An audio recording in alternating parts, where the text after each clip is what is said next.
When you go back in time to that day, you were in that Humvee, Yeah. serving your country, healthy, vibrant.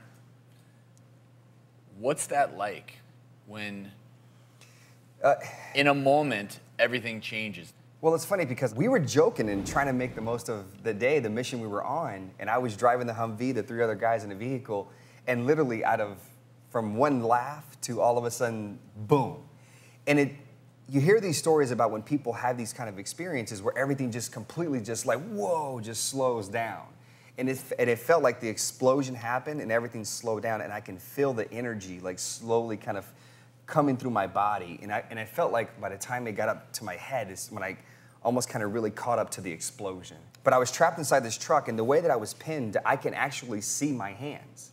And I can see my hands change in a way that you only see in those high-budget Hollywood films or that one time a year when we get creative and want to dress up like our character. You were engulfed in the fire. I was engulfed in flames, and I literally felt this pain. Almost 3 years when I was in recovery, I used to hear all the time that the face is the most sensitive part of your body.